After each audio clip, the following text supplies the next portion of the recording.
Hi guys, happy Wednesday. Becky Timms here live for the Drive at 5. And today I wanted to talk to you about 5 things not to do during Q4. Now, today I was actually reading a newsletter from it's called Full-Time FBA, and I was reading it and I was like, these are some really good things because recently I've been telling you, hey, it's Q4, you got to do this, you got to do that. Hey, Angela, hey, Miranda, Ruby, Debbie, thanks for joining. And so today I want to tell you 5 things that you should not be doing during Q4. But before I tell you that, I want to tell you I tried something new today. At work, at where I work, there's like 5 different divisions, and we were on the Old Navy base for one of them, and they actually had their Thanksgiving luncheon today, and I went over there, and it was a potluck, and you know I'm from the South, so I like a lot of things, but somebody brought some ox stew, like OX stew, and everybody was like swarming around this pot of ox stew. So if you've eaten ox stew, write in the comments and let me know ox stew if you've ever tried it or whatever. And if you did try it, do you like it? Or thumbs up or hearts or thumbs down or whatever. Well, I'd never tried it. So I got like a little piece like this big, guys.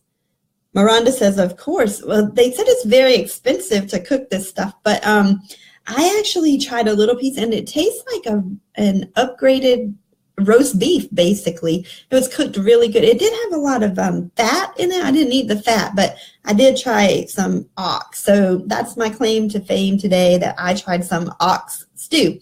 So I was super excited about that. But now I want to move on and tell you, it was good, Angela. I highly recommend it. Of course, I don't know how they cooked it, so it was good. It was good. So I'm not in my car today. Actually, you may hear the boys. I love doing lives because I'll tell my boys before I get started. I'm like, hey, I'm doing my live, and knowing they're going to bust in here, right? Because I'm in a spare bedroom.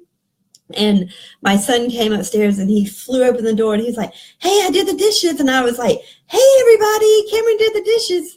I'm live. And he was like, you're not live. So he kind of went out the door and then he opened it back up and he was like, you weren't really live, were you? Anyway, so I'm gonna keep telling them I'm live so that they'll bust in and say, hey, I did the dishes, or not bust in at all.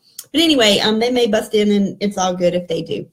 So let's get down to it. 5 things not to do during Q4. First thing, don't stop feeding the beast. Amazon is a beast. There are a lot of deadlines. Like if you don't sell this many items by such and such date, then you're not going to be allowed to sell toys, and you're not going to be allowed to do this or allowed to do that. Well, guys, listen, Amazon is here 365 days a year. People shop 24 hours a day from all different kinds of countries, different places, everything. So keep sending your items in. If you're private labeling, send in private labeling. If you're doing wholesale, send in your wholesale items. If you're doing retail arbitrage, send them in. And I know like now this is one thing, if you're drop shipping, I would really slow down on that maybe into December, because I know they're cracking down on drop shippers. I don't knock drop shipping because I've done it before myself.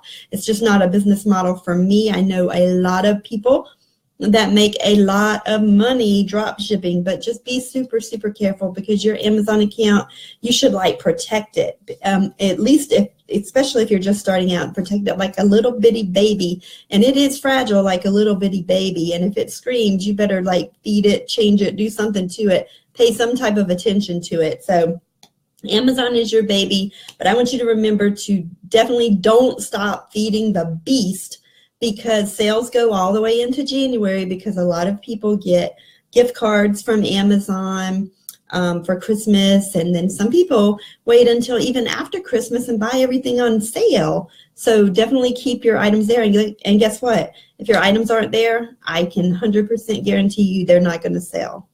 Period. They're not. So definitely keep feeding the beast. Second thing, stop comparing yourself to others. I see this a lot. And guys, this is your journey and yours alone. So it's kind of like when you're scrolling through Facebook, and you see your friends and they're doing the fist bump on something they did better than you or whatever. Don't do that, because people are putting their best foot forward on Facebook, and you don't know what's going on behind closed doors. You don't know what's going on behind their car full of retail arbitrage. You don't know that they have a whole bedroom full of stuff and their kitchen table full of stuff, and it's a mess, and you're enjoying Thanksgiving with your family. You really don't know. Or these huge screenshots from maybe drop shipping or private label or whatever. Guys, this is your journey, and the only thing I would recommend that you do is keep moving forward with your goals and get better than you were today, better than you were yesterday, and not compare to other people, because it can get you down. It's seasonal depression time right now, and adding on, they had 1 million sales today, or they sold 1,000 items today, and I didn't sell any, or I sold 3, and yesterday I sold 10. Guys, just keep doing your thing and quit comparing yourself to others. And speaking of doing your thing, this is fourth quarter. This is not a time to be trying new bells, whistles, tools, the new shiny object that's coming out. You need to stay with what you know worked the first 9 months out of the year and keep moving forward. And so that's one thing that I would recommend there. Third thing, guys, there is more to Amazon than the hottest toy. I know everybody's like, I want to sell toys. I want to sell toys. I want to sell toys. Guess what? I don't have one toy listed on Amazon, and I'm still making lots of sales every day. And there's more to Christmas than toys. Moms like house coats, and moms like slippers, and moms like jewelry boxes, and moms and dads like all kinds of stuff. And there's a lot of people that don't even have kids. So toys is not the only thing. And then if you have 300, 400, 500 sellers on a listing, the margins on that item go down drastically. And then you get frustrated because you can't find the item. You're driving all over the country. I follow this one guy. He's funny, man. He's in Canada, and he has a camper, and literally they drive from store to store to store, from Providence, just buying all these things, retail arbitrage. I love watching him. He's so funny, but he reaps the rewards. But if he goes to Q4 and he's trying to find this lemonade and he can't find it at one store, then he's going to go to all these other ones and become frustrated, and it's just not going to be good. So definitely do not do that either. Fourth thing, guys, Thanksgiving's coming up, and we need to be thankful for a lot of things. And so I know that it's super exciting to sell items during fourth quarter, but don't neglect your friends and family. I was thinking about this today because I'm going to be speaking in Houston in January.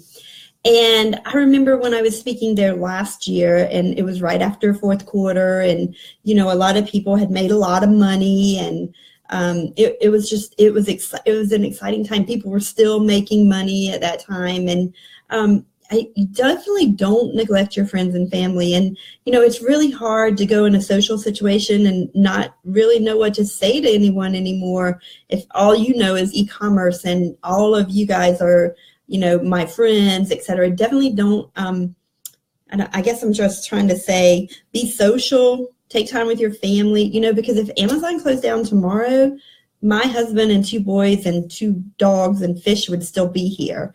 And so I really want you to focus on that instead of being so self-absorbed into making money, because there's more to life than money, especially for certain personality types, guys. I know some of you reds out there, you're like money at all costs, and you definitely don't want to do that.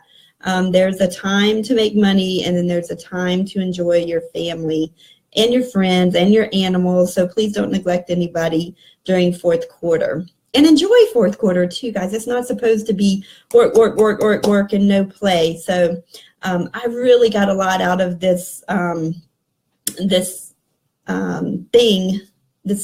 what was it called? The Full-Time FBA blog post today. It really hit home to me, so I'm just sharing with you some of the things that I learned. The fifth one, and I actually posted this one on my wall today. How many times a day do you check your app to see how many items you've sold during the day?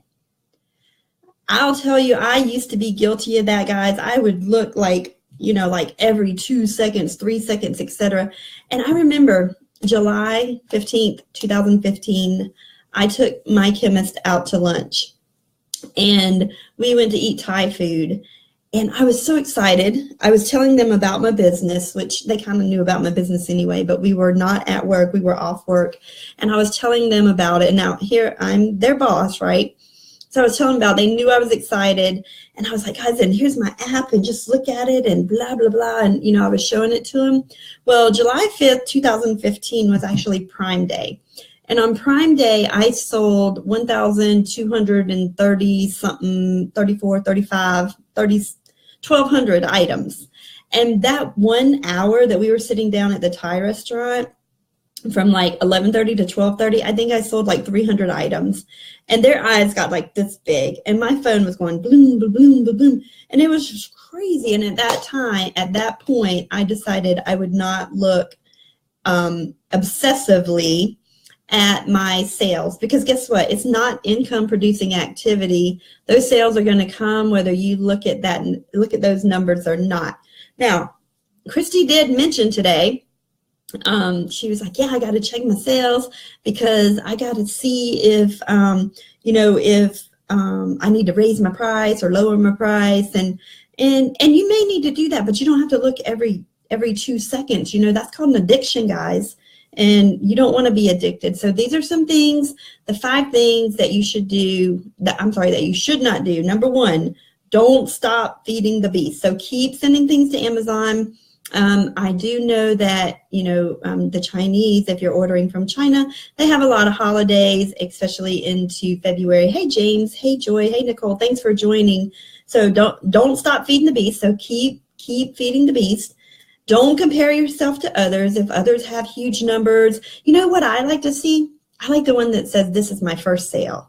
That motivates me more than the ones that show this is my million or this is the 1,000 I sold today. Because guys, guess what? If you can make 1 sale, you can make 10,000 sales. And those are the ones that I love to celebrate, the 1 sales.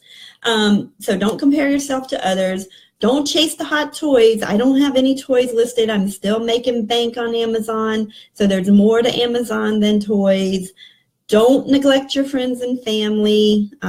If your e-commerce business went away today, you would still have your friends and family to fall back on. So definitely don't neglect them. And the 5th one, as Bob Newhart would say, stop it. Stop checking those pending sales to see how fast they're coming in, because they're not IPA, which is income producing activity. So I hope you all have a very happy Wednesday.